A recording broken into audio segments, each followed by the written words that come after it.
দিবেন আল্লাহর নামে 3টা তাকবীর এবং আশা রাখবো তাকবীরের স্লোগানের আওয়াজে প্রমাণ হয়ে যাবে টাঙ্গাইলের সন্তান কোন কাপুরুষের সন্তান নয়, সব পীর পুরুষের সন্তানগুলো আমার সামনে বসে আছে। দেখা যাক সে আওয়াজটা আসে কিনা। কথা কে বলো ওখানে? আচ্ছা, যা হবে হবে, ইঙ্গিতে কথা বলবেন। কথা জমানে কেন? আমি আছি তো এখানে, কথা বলবেন না। আমি আবারও বলছি, সুনামি ঝড় হয়ে গেল, আমি দেখবো, কথা বলবেন না। আজকে এই মাহফিল পুরো দেশকে আমরা দেখাবো যে টাঙ্গাইলের মানুষ কোরআনকে কলিজা দিয়ে ভালোবাসে, ঠিক না? দেখা যাক তাকবীরের আওয়াজটা কেমন আসে। আচ্ছা ঠিক আছে, আরেকবার কাশি দেন। লিল্লাহি তাকবীর। মাশাআল্লাহ মাশাআল্লাহ, খুব সুন্দর হয়েছে। আরেকবার নারে তাকবীর, লিল্লাহি তাকবীর।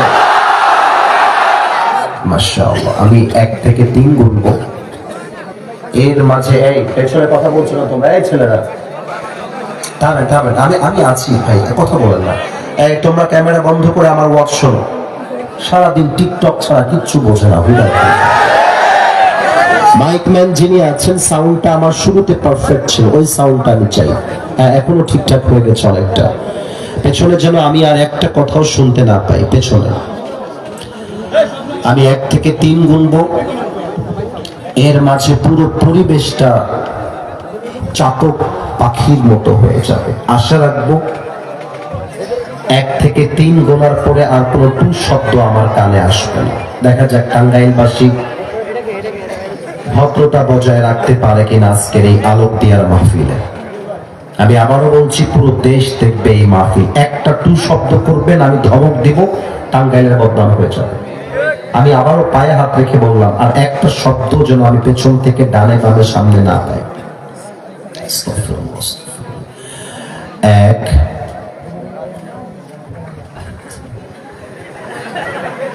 না, হেসো না, হেসো। সব জায়গায় মজা সব জায়গায় চলে, বুঝতে হবে। এটা কোরআনের মাহফিল, এটা বাজার না, এটা কোনো নাটকের মঞ্চ না, বুঝতে হবে। আমি 1 থেকে আরেকবার 3 গুনছি, দেখা যাক এবার আপনারা পাস করেন কিনা। 1 আস্তাগফিরুল্লাহ আস্তাগফিরুল্লাহ আস্তাগফিরুল্লাহ। 2 মাশাআল্লাহ মাশাআল্লাহ। 3 আমি কোরআন থেকে তাফসীর পেশ করবার জন্য আজকে একটি আয়াতকে নির্ধারণ করেছি, আমার আরবি খুতবায় তেলাওয়াত করেছি। আয়াতটি হলো 14 নম্বর পারা, সূরাতুন নাহলের 89 নম্বর আয়াত। Now it's your turn. You have to answer me very loudly. জবাব দিবেন জবান খুলে।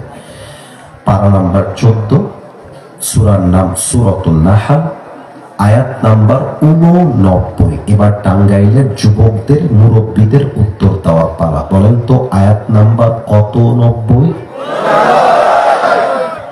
এটা ক্যামেরা রেকর্ড হচ্ছে, আওয়াজটা আর একটু জোরে হতে হবে, আমাদের যে গায়ে জোর আছে প্রমাণ করতে হবে। তো আরেকবার, কত? 90।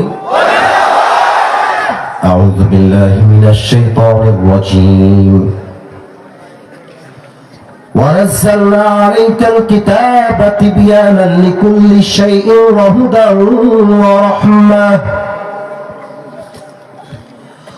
ورحمة وبشرى للمسلمين.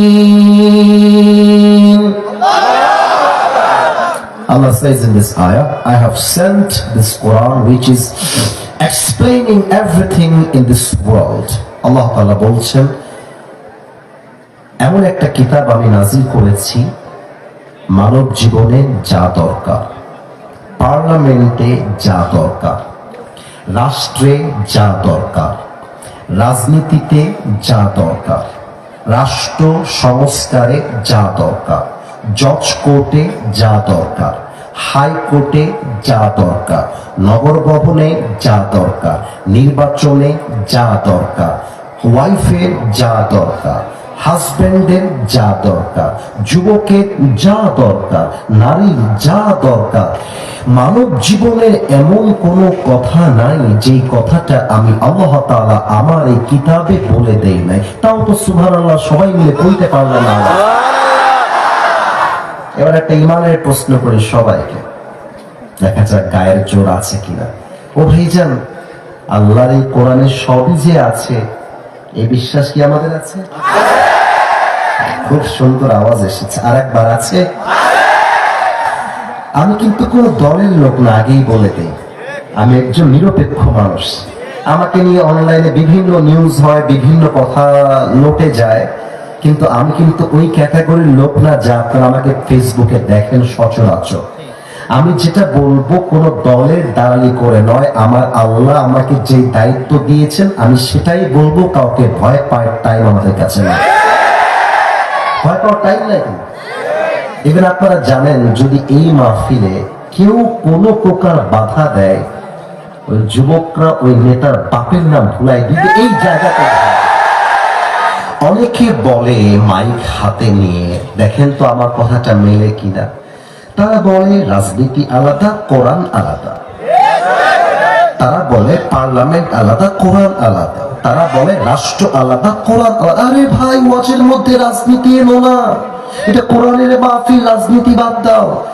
বুঝবেন, যারা আল্লাহর কোরআনের রাজনীতি দিয়ে রাজনীতি করতে চায় না, তারাই মূলত রাজনীতির নামে দেশের দুর্নীতি করতে চায়।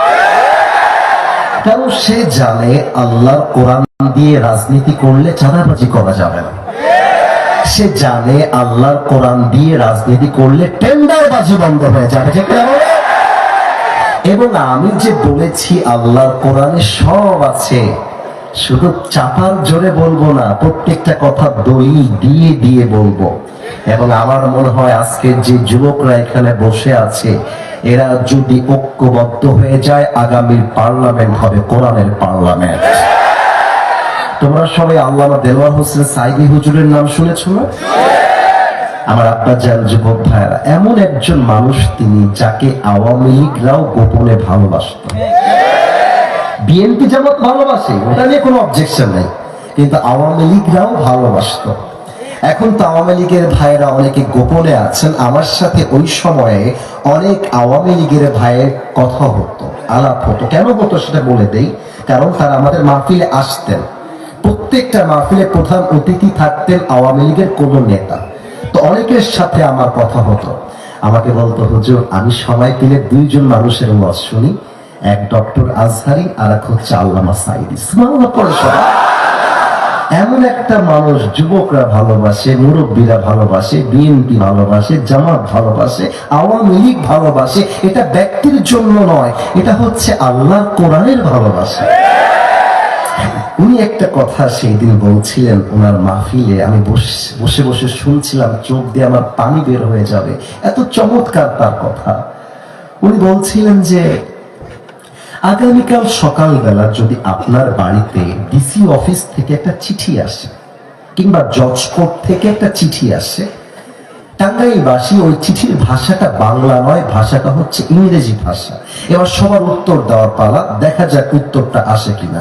বাংলা ভাষায় এসেছে না ইংরেজি ভাষায় এসেছে? ইংরেজি ভাষায় এসেছে। এখন চিঠিটা হাতে পাওয়ার পরে you are just thinking in your mind, ভাবতেছেন যে আসলে আমি তো ইংরেজি ভাষাটা বুঝি না, আমাকে তো এর অর্থ বের করতে হবে যে চিঠিতে কি লেখা আছে। কারণ চিঠিটা এসেছে জজ কোর্ট থেকে, হাইকোর্ট থেকে, ডিসি অফিস থেকে। আপনি এই চিঠির অর্থ বুঝতে তার কাছে যাবেন যে এই ইংরেজি ভাষার অর্থটা জানে। যতক্ষণ পর্যন্ত এই চিঠির অর্থ আপনি না জানবেন, আপনার খাওয়া দাওয়া ঘুম সব হারাম হয়ে যাবে। আল্লামা সাইদি বললেন, একটা সামান্য ডিসি অফিসের চিঠি পেয়ে তোমার ঘুমটা হারাম হয়ে গেল অর্থ জানার জন্য, কিন্তু এত বড় আকাশটার মালিক, এত বড় জমিনটার মালিক, তোমার মালিক, আমার মালিক, একটা চিঠি দিলেন, চিঠিটার নাম আল কোরআন। তোমার বয়স 50 হয়ে গেল, এতবার সূরা ফাতিহা নামাজে পড়লা, আজ অব্দি সূরা ফাতিহার অর্থ কি, আল্লাহ কি বলেছেন, এটা জানার আগ্রহ তোমার মধ্যে তৈরি হলো না। কত কত বড় মারাত্মক কথা! Could you imagine that sentence? একটু ভাবেন না কত দামি কথা এটা। এখানে হাজারো যুবক আছে, ওদেরকে যদি আমি দাঁড় করায় বলি সূরা ফাতিহার পরে 4 রাকাত নামাজে 4টা সূরা যে পড়ো, আমার সামনে দাঁড়ায় দাঁড়ায় সহিভাবে তেলাওয়াত করো তো, আমার মনে হয় 95% যুবক এই মাঠে এইখানে ফেল মারবে। ফেল, ছোট করছি না, বোঝানোর স্বার্থে বলছি। আমাকে অনেকের বাবা কল দেয়, মানে হুজুর দোয়া করবেন, আমার ছেলে আমেরিকাতে পড়ে। মাশাআল্লাহ, अच्छी बात है, अमेजिंगली অ্যাপ্রিশিয়েট। আমেরিকাতে পড়ে, মাশাআল্লাহ, অক্সফোর্ডে পড়ে, খুব ভালো। কিন্তু আব্বা জান, আপনি যদি আজকে মারা যান, আপনার ছেলে আপনার জানাজা পড়াইতে পারবে তো? পারবে তো? তখন আর কথা কয় না, চুপচাপ থাকে। আমি বলি, আব্বা জান আপনার ছেলে আমেরিকায় পড়ে, দ্যাটস গুড, অ্যামেজিংলি অ্যাপ্রিশিয়েটেড, আমি সত্যি তাকে প্রশংসার দাবিদার মনে করি। কিন্তু আব্বা জান আপনার ছেলে কি কোরআনটা খুলে তেলাওয়াত করতে পারবে? তখন মুখটা বাংলার পাঁচের মতো হয়ে যায়। তার মানে বোঝা যায়, আপনি যত শিক্ষায় শিক্ষিত হয়ে যান না কেন, ডাজন্ট ম্যাটার যদি আপনি আল্লাহর কোরআনকে শিখতে না পারেন। ঠিক না বলেন? আসুন আজকে কোরআনের সাথে আমরা প্রশ্ন উত্তরের খেলা খেলবো। দেখা যাক যে কোনো প্রশ্নে কোরআন কি নো বলেন নাকি ইয়েস বলে। আচ্ছা আপনারা কোন তো, যদি কোনো প্রশ্ন কোরআনকে আমি করি আর বলি do you know that or not, তুমি কি জানো নাকি জানো না, কোরআন কি নো বলবে না ইয়েস বলবে? যুবকদের ইয়েস এর আওয়াজটা আসে নাই, আর একবার, নো বলবে না ইয়েস বলবে? যে কোনো প্রশ্ন কোরআন বলবে yes, I have the answer, আমার কাছে উত্তর আছে। তুমি জানো না তাই তুমি বলো রাজনীতি আলাদা, কোরআন আলাদা। আরে জানো, তুমি জানলে বুঝতে পারবা আল্লাহর কোরআন দিয়ে রাজনীতি করলে পুরো বাংলাদেশ হয়ে যাবে সোনার বাংলাদেশ। কোরআনের কাছে প্রথম প্রশ্ন, আচ্ছা কোরআন, তুমি তো এখন এই পৃথিবীতে এসেছো, এই পৃথিবীতে আসার পূর্বে তুমি কোথায় ছিলে? জবাব কি কোরআনে আছে না নাই? 30 নম্বর পারা সূরাতুল বুরুজের 21 এবং 22 নম্বর আয়াত, বাল হুয়া কুরআনুম মাজিদুন ফি লাওহিম Mahfuz. Rather, it's a glorious Quran preserved in tables. আল্লাহ তাআলা বলছেন, এই কিতাবটাকে আমি পৃথিবীতে পাঠাবার পূর্বে লৌহে মাহফুজে সংরক্ষিত ফলকে লিখিত আকারে লিখে রেখে দিয়েছিলাম। তাও তো সুবহানাল্লাহ না, এটা টাঙ্গাইলের সুবহানাল্লাহ তো হয় না। আরেকবার বলেন সবাই সুবহানাল্লাহ, মাশাআল্লাহ। ও কোরআন, তুমি দুনিয়াতে আসার পূর্বে লৌহে মাহফুজে ছিলে, তা তো জানতে পারলাম। এবার আমাকে জবাব দাও, ওই লৌহে মাহফুজ থেকে তোমাকে কে দুনিয়ায় পাঠালো?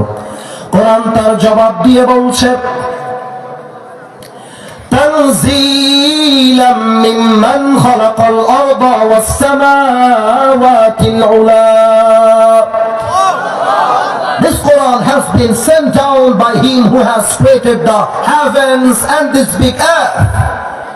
এই কোরআনটা নাজিল করেছেন তিনি, আকাশ এবং জমিনের মালিক যিনি, আমার এবং আপনার রব যিনি। বলেন তো সেই রব কে? আল্লাহ। এত জোরে আল্লাহর নামটা বললে হবে না, আরো জোরে বলতে হবে। বলেন সেই রব কে? আল্লাহ আমার রব। ওই ভাই গান না, আল্লাহ আমার রব, দমে দমে ধনু মনে তারি অনুভব, তোমার দুনিয়াতে আমি যেদিকে তাকাই, অথই নিয়ামতে ডুবে আছি সবাই। পাখালির কণ্ঠে শুনি তাসবিহ কল রব, তাসবিহ কল রব, আল্লাহ আমার রব, দমে দমে ধনু মনে তারি অনুভব, রবকে। মাশাআল্লাহ, উত্তর পেয়ে গেলাম। তোমাকে আল্লাহ রাব্বুল আলামিন নাযিল করেছেন, আই গট দ্য আনসার। এবার তুমি আমাকে 3 নাম্বার প্রশ্নের জবাব দাও, তোমাকে যখন নাযিল করা হলো কার উপরে নাযিল করা হলো? কোরআন তার জবাব দিয়ে বলছে, وآمنوا بما نزل على محمد.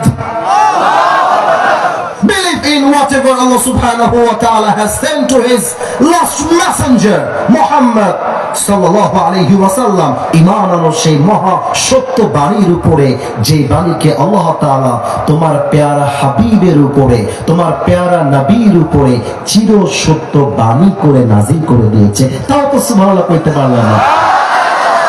ও আচ্ছা, তুমি আমার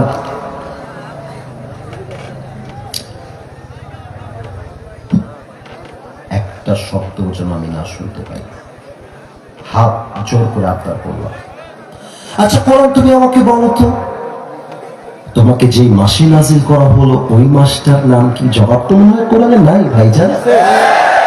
শাহরু রমাদান আল্লাযী উনজিলা ফীহিল কুরআন। আমি হলাম সেই কোরআন, যে কোরআনকে 12 মাসের সেরা মাস, সবচেয়ে পবিত্র মাস রমজান মাসে আল্লাহ রাব্বুল আলামিন তার নবীর উপরে নাজিল করে দিয়েছে। কোন সুবহানাল্লাহ। ও আচ্ছা, রমজান মাসে এসেছো, তুমি যখন আসলা ওইটা কি দিন ছিল না রাত ছিল? জবাব দাও। কোরআন বলছে ইন্না আনজালনাহু ফি লাইলাতিল কদর ওয়া মা আদরাকা মা লাইলাতুল কদর। আল্লাহু আকবার। I have sent this Quran on a very blessed night. এই কোরআনটাকে আমি আল্লাহ নাজিল করেছি এক মহা বরকতপূর্ণ রাতে, যে রাতটার নাম হচ্ছে লাইলাতুল কদর। সুবহানাল্লাহ। লাইলাতুল কদরে এসেছো, ও কোরআন আমাকে বলো লাইলাতুল কদরের সম্মান কত বেশি? কোরআন বলছে লাইলাতুল কদরি খায়রুম মিন আলফি শাহর। এমন একটা রাতে আল্লাহ রাব্বুল আলামিন নাজিল করেছেন, 1000 মাস জেগে যদি কেউ ইবাদত করে আর এক রাত লাইলাতুল কদর রাতে কেউ যদি ইবাদত করে, 1000 মাসের সওয়াব আল্লাহ ওই বান্দার আমলনামায় লিখে দিবে। আমি যদি কোন যুবককে দাঁড় করিয়ে দেই আর জিজ্ঞেস করি, যুবক তুমি এই টাঙ্গাইলের আলোকদিয়ার মাহফিলে কেন এসেছো, আমাকে জবাব দাও, আমার মনে হয় 90% যুবক বলবে হুজুর আজীবন আপনাকে ইউটিউবে দেখেছি, ফেসবুকে দেখেছি, টিকটকে দেখেছি, ইনস্টাগ্রামে দেখেছি, আজকে সরাসরি বসে আপনার ওয়াজটা শুনতে এসেছি। কথা বল না, ঠিক বল না? এবার কোরআন তুমি আমাকে বলো, তুমি যে এসেছো তোমার উদ্দেশ্য কি? জবাব কি কোরআনে আছে না নাই? 13 নম্বর পারা সূরাত ইব্রাহিম। কিতাবুন আনজালনাহু ইলাইকা লিতুখরিজান নাসা মিনাল যুলুমাতি ইলান নূর। আল্লাহু আকবার। কি চমৎকার কথা! ওরে ভাই, কি যে কোরআন পেয়েছেন, আপনার তো কপাল ভালো যে আল্লাহ আপনাকে মুসলমান ঘরের সন্তান বানিয়েছে। সুবহানাল্লাহ। আল্লাহ বলছেন আমি এই কিতাবটা দিয়েছি একটাই উদ্দেশ্য, যাতে করে আমার নবী জাহান্নামী মানুষগুলোকে জান্নাতি মানুষ বানাতে পারে। সুবহানাল্লাহ বলবেন না আপনারা সবাই? বলছেন with due respect I'm telling you don't ever shout again. আর একটা আওয়াজ ছাড়বো, যুবকরা আপনাকে গিয়ে একদম তুলো ধরে করে আসবো এখানে গিয়ে। খবরদার। আমার যুবকরা চাতক পাখির মতো তাকিয়ে আছে, আর ওরা তো শুনতে চায় যে আল্লাহর কোরআনে কি আছে আর কি নাই, ঠিক কিনা বলে? আচ্ছা যুবক ভাইয়েরা, তোমরা আমাকে উত্তর দাও তো, আগামী দেশ চলবে আল্লাহর কোরআন দিয়ে, আমরা চাই না? আচ্ছা বিএনপির যিনি ভারপ্রাপ্ত চেয়ারম্যান তারেক রহমান সাহেব, তিনিও বলেছেন আগামী রাষ্ট্র চলবে আল্লাহর নবীর আদর্শ দিয়ে। যদি তাই হয় আপনাদের বক্তব্য, তাহলে আমাদেরও চাওয়া একটা, আগামী জজ কোর্ট, হাইকোর্ট, আদালত, পার্লামেন্ট, সংসদ সব চলবে আল্লাহর কোরআনের সংবিধান দিয়ে। নবীর কথা যেটা, কোরআনের কথাও সেটা, আর কোরআনের কথা যেটা, আল্লাহর কথাও সেটা। কথা বুঝলে বুঝতে পারো, না বুঝলে। আচ্ছা, এবার তোমরা আমার একটা জবাব দাও। টাঙ্গাইলের শহরে একটা মেয়ে রাত 3টার সময় হাঁটতেছে। এখন তোমরা আমাকে বলো তো, এই মেয়েটার ইজ্জত যে লুণ্ঠন হবে না, কোন গ্যারান্টি কি আমাদের কারোর কাছে আছে? নাই। কোরআন বলছে তুমি আমাকে পার্লামেন্টে নিয়ে যাও, কোন নারীকে রেপ করা তো দূরের কথা, আল্লাহ কোরআন দিয়ে দেশ চললে কোন নারীর দিকে পুরুষ কুট চোখে চোখ তুলে তাকাবার সাহসটাও খুঁজে পাবে না। আচ্ছা, ছোট্ট আরেকটা প্রশ্ন করেই ফেলে, যেহেতু আপনারা উত্তর দেওয়া শুরু করেছেন আমার সাথে। বলেন তো, আমাদের নবীর যে শহর, ওই শহরটার নাম কি ছিল? মদিনা। বলেন সবাই, কি নাম ভাইজা? একটু বলেন তো, মদিনায় যাইতে মনে চায় না আমাদের সবাই? এত আস্তে বললে তো হয় না, বলেন না, চায় না কি চায় না? মনে বড় আশা ছিল যাব মদিনায়। একটু জোরে জোরে গাইতে হবে। মনে বড়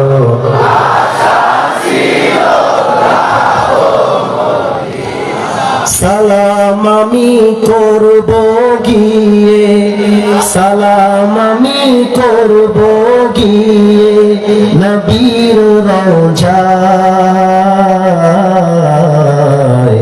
মনে বড় আশা ছিল যাব মদিনায়। ঠিক না বলে? আরব সাগর পাড়ি দেব, নাই কো আমার তরি,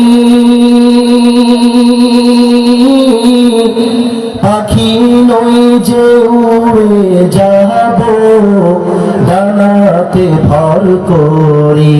ঠিক না বলে? আশায় আছে সম্ভব নাই, আশায় আছে সম্ভব নাই, কি করি উপায়। মনে বড় আশা ছিল। আমি অথমকে আল্লাহ তাআলা নবীজির রওজার সামনে দাঁড়িয়ে সালাম দেওয়ার মতো সুযোগ করে দিয়েছেন, আলহামদুলিল্লাহ। আমি যখন প্রথমবারের জন্য নবীজির শহরে গেলাম মদিনাতে, রাত বাজে তখন মিনিমাম 1টা কিংবা 2টা। সত্য কথা বলতে মক্কার ইসলাম, মদিনার ইসলাম আমাদের জন্য এই মুহূর্তের রোল মডেল নয়। কারণটা বলে দেই। কারণ এখন সৌদি আরবে সিনেমা হল অ্যাভেলেবেল হয়ে গেছে। এখন সৌদি আরবে প্রকাশ্যে নায়িকারা কনসার্টে গিয়ে জামা খুলে উলঙ্গ হয়ে নেচে বেড়ায়। নাউজুবিল্লাহ। তবে নবীর শহরে কোরআনের কয়েকটা আইন পাশ আছে। যেমন একটা আইন এই রকম আছে, কেউ যদি চুরি করে তার হাতটা কেটে দাও। আমি দেখেন বোঝাবো কোরআনটা মানলে লাভ কি হতে পারে এই দেশের। আমি যখন মদিনায় নামলাম রাত বাজে 1টা বা 2টা অথবা 12টা, মিনিমাম 12টার পরে নেমেছি। তো আমাকে হোটেলে যখন ঢোকানো হলো, আমার রুমে বলে দেওয়া হলো আপনারা ফজরের আজানের আগে কেউ হোটেল থেকে বের হবেন না, এখন সবাই আমরা ঘুমিয়ে যাব, ফজরে উঠে একসাথে নবীজির রওজায় আমরা সালাম পেশ করব, ওখানে নামাজ পড়ব মসজিদে নববীতে। ঠিক আছে, তাই হবে। কিন্তু নবীর শহরে নেমেছি, নবীর রওজায় যে সালাম দিতে না পারি, মনে কি শান্তি লাগে যুবক ভাইরা? আমি বলেছি না, আপনারা খালি বের হন, আমি আমার সুযোগ মতো সোজা গিয়ে নবীর রওজায় ঢুকে যাব। সবাই সবার মতো ঘুমায় গেছে, আমি একাই বের হয়ে গেছি হোটেল থেকে। কারণ হচ্ছে ভাই, আমি মাদ্রাসার ছাত্র, আমি উর্দু পারি, হিন্দি পারি, বাংলা পারি, আরবি পারি, ইংরেজিও একটু একটু পারি। আমাকে আটকায়, আমি বের হয়ে গেছি। জিজ্ঞেস করতে করতে করতে করতে সোজা গিয়ে নবীজির রওজার সামনে দাঁড়ায় গেছি। কি বলবো সে অনুভূতির কথা। আমি যখন নবীজির রওজাকে চোখের সামনে দেখতেছি যে আমার নবী এখানে শুয়ে আছে, আমার মনে হচ্ছে আমি জান্নাতের ঠিকানায় পা রেখে দিয়েছি। তো সালাম পেশ করার পরে তাহাজ্জুদ পড়ে ভাবলাম যে হোটেলে আর যাব না, নবীর রওজার এক্সাক্ট সামনে এই পাশে ঘুমিয়ে যাব। তাই করলাম, ঘুমায় গেলাম। তো আমার পকেটে ছিল প্রায় 2 থেকে 3টা ফোন, তার মধ্যে একটা আইফোনও ছিল। আইফোন আছে মানে নিজেকে ধনী বলতেছি তা না, একটা বিষয় বোঝাবো যে 1 মিনিট পরে বুঝতে পারবেন। 2 থেকে 3টা ফোন আমার বুকের ফ্রন্টের এই ডান পাশে রাখা, মানি ব্যাগ রাখা, পাসপোর্ট রাখা, কয়েকশো রিয়াল রাখা আছে, মানে আরবি যে রিয়াল হয় রিয়াল রাখা আছে।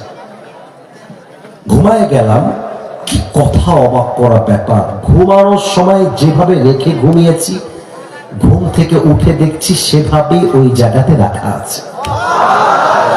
আর বাংলাদেশে যদি আপনি রেল লাইনে ঘুমিয়ে যান ট্রেনের অপেক্ষা করতে গিয়ে, बैग तो बहुत दूर की बात है, आपकी अंडर पैंट भी नहीं रहेगा। বাস্তব বলো, কারণ কি ওখানে আল্লাহ কোরআনের আইন আছে, এখানে আল্লাহ কোরআনের আইন নাই।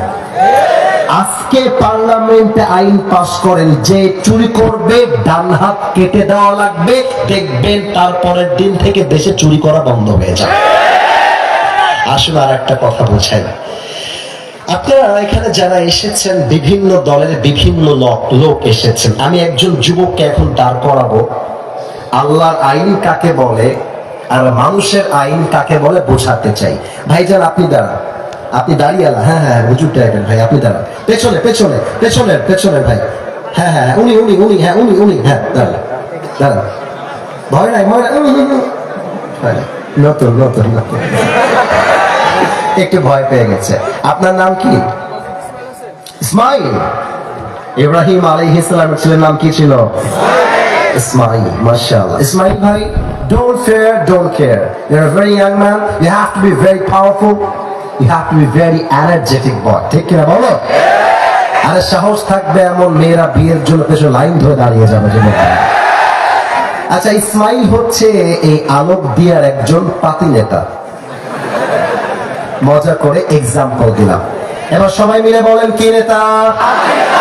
না, এটা টাঙ্গাইলের যুবকদের আওয়াজ হয় না, আমার তো কি নেতা বেটা বলো। টাকা কম ক্ষমতা বেশি, আছে কম দেখায় বসে, এটার নাম পাতি নেতা। তো পাতি নেতা বলতেছে কি ব্যাপার, হুজুর এসেছে ওয়াজ করতে, হুজুর ওয়াজ করবে মাটির নিচের কবরের ওয়াজ, হুজুর ওয়াজ করবে আকাশের উপরে কি হবে হাসরে কি হবে সেই ওয়াজ। হুজুর বলছে দেশ চলবে কোরআন দিয়ে। হুজুর আমি যখন গাড়িটা নিয়ে বের হব, পাতি নেতা আমার গাড়ির সামনে গিয়ে, হুজুর কে খুব ভাবে আছেন নাকি? খালি রাস্তায় উঠেন, আমার সব চেলাপেলা বসে আছে, আপনাকে দেখে নিব আজকে। আমি বলছি কি রে, রাজশাহীর ভাষায় কি বলে জানেন? কি বে তোর বাড়ি কতিবে, মামুর বেড়া তুমি কাকে লাগতে কাকে লেগেছ, রাজশাহীর ভাষা। তোকে আমি ধমক দিয়েছি, ও খেপে গেছে। আজকে আপনাকে দেখে নেব। আমি গাড়ির থেকে নেই বলছে, তুই তা কি বলছিস রে, তুই নেতা হতে পারিস, বাট যুবকরা আসিফ হুজুরকে সবচেয়ে বেশি ভালোবাসে। এই কথা বলে গায়ের জোর দিয়ে একটা খুশি মারছি ওর নাকে। ও বলছে হুজুর আমি তো মারতে আসি না, আপনি মারলেন কেন? সেও আমাকে খেতে একটা ঘুষি দিয়েছে, ওই একটা ঘুষি খেয়ে আমার নাক ফেটে গেছে। আমি বলছি ড্রাইভার সাহেব গাড়ির পেছনে রামদা আছে, বের করা। আরে বাবা রামদা নাই রে, মজা করে বলবো, রামদা বের করা। ড্রাইভার সাহেব রামদা বের করে বলছে ওকে দিস ইজ রামদা। ওকে হুজুর এই নেন রামদা, এই শালাকে দেখে নেন আজকে। রামদা দিয়েছে আমাকে। রামদাটা নিয়ে রাগের মাথায় ইসমাইলের ডান পায়ে একটা কোপ দিয়েছি। ওর অত নুনি কাটা হয়নি, তুই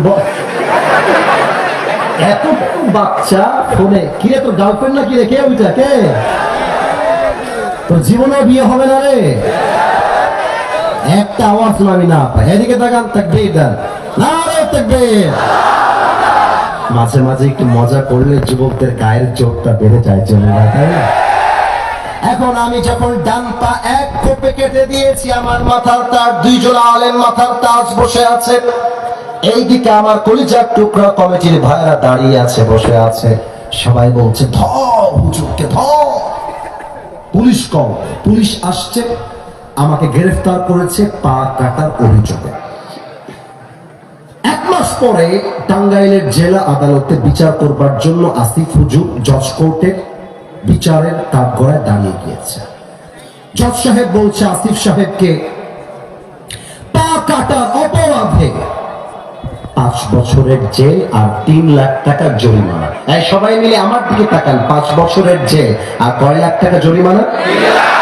আমি আওয়াজটা পাই নাই, জোরে না বললে আমি ছাড়ার বান্দা না। আমার কোন 5 বছরের জেল আর কয় লাখ টাকা জরিমানা? এই যে আপনি আমার বিচার করলেন আল্লাহর কোরআনের আইনকে মাইনাস করে, এবার এই বিচারটা ইনসাফের বিচার হলো কিনা বোঝার জন্য বাজার থেকে একটা দাড়ি পাল্লা নিয়ে আসেন। দাড়ি পাল্লার ডান দিকে ইসমাইলের ডান পাশে আমি কাঠ দিয়ে রেখেছি, দাড়ি পাল্লার ডান দিকে ওই ডান পাটা রাখেন। আর দাড়িপাল্লার বাম দিকে 5 বছরের জেল আর 3 লাখ টাকা রাখেন। ও আমার টাঙ্গাইল আরব বিয়ার ভাইরা জবান খুলে জবাব দিবেন। দাড়িপাল্লার ডান দিকে ডান পা কাটা, দাড়িপাল্লার বাম দিকে 5 বছরের জেল আর 3 লাখ টাকা রাখা। আপনি যদি কিয়ামত পর্যন্ত টান দেন, দাড়িপাল্লা কি দুইটা সমান সমান হবে? আমি যদি বলি 5 লাখ টাকা, তাও কি সমান হবে? হবে না। যদি দুইটা সমান সমান করতে চান, প্রথমেই আপনাকে আল্লাহ কোরআনের আইন দিয়ে সংবিধান পাশ করতে হবে। ও আচ্ছা, তাই নাকি? কোরআন তোমার কাছে কি এই সংবিধানটা আছে? কোরআন কি নো বলবে নাকি ইয়েস বলবে? وكتبنا عليهم فيها أن النفس بالنفس والعين بالعين والأنف بالأنف والأذن بالأذن والسن بالسن والجروح قصاص। الله أكبر। আল্লাহ বলছে কেউ তোমার চোখ তুললে তুমি তার চোখ তুলে ফেলবা, কেউ তোমার কান কাটলে তুমি তার কান কেটে ফেলবা। চোখের বদলে চোখ, নাকের বদলে নাক, কানের বদলে কান, হাতের বদলে হাত, পায়ের বদলে পা, জানের বদলে জান। আর এটার নামই তো আল্লাহর কোরআনের সংবিধান। এবার আপনি রামদানি আসেন, আমি যেমন তার ডান পাটা কেটে দিয়েছি, আপনিও আমার ডান পাটা কেটে দেন। এবার দাড়িপাল্লা নিয়ে আসেন, দাড়িপাল্লার ডান দিকে ইসমাইলের ডান পা দেন, দাড়িপাল্লার বাম দিকে আসিফ হুজুরের ডান পা কেটে রাখেন, টান দেন, দেখবেন দুইটা সমান সমান হয়। ওমান হাকামা বিহি আদালত। এই কোরআন দিয়ে যে দেশ চালাবে, সেই তো আল্লাহর জমিনে ইনসাফ কায়েম করতে পারবে, ঠিক না? এবার বলেন শহীদ ওসমান হাদি, আমি শুনছেন না? আমাদের যুবকদের কলিজার টুকরা ওসমান হাদি। আরে ওসমান হাদি আমাদেরকে শিখিয়ে দিয়ে গিয়েছে বিড়ালের মতো 500 বছর বেঁচে থাকার কোনো দাম নেই, সিংহের মতো 1 ঘন্টা আমরা গর্জন দিয়ে বাঁচতে চাই। আমি ছিল অন্যতম শির নেহারি আমারই নত শির, ওই শিখর হিমাদ্রি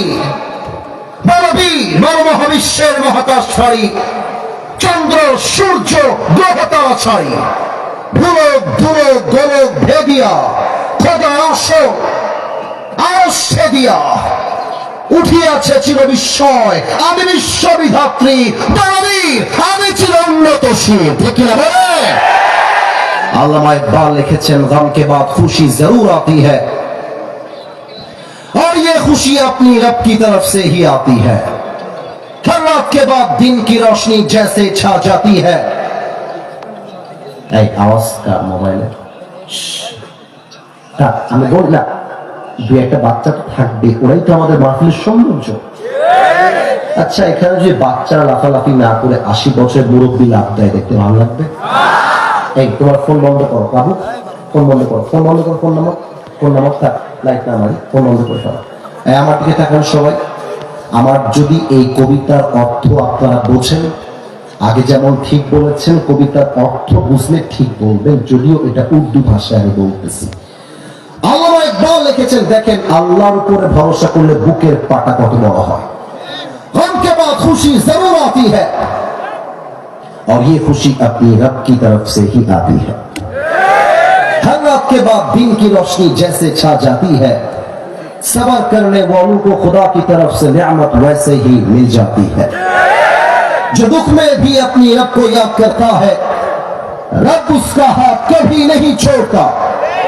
जो दुनिया से कुछ ना कहे बस अपनी रब से कहता है, उसकी दुआओं का जवाब हमेशा खामोशी में आता है। इसलिए जब तुझे मांगना हो तो उसी से मांग, जब तुझे पुकारना हो तो उसी को पुकार, और जब तुझे भरोसा करना हो तो उसी पर कर, क्योंकि भरोसे के काबिल सिर्फ वही है, वो तेरा रब है, वो तेरा अल्लाह है। ठीक है ना?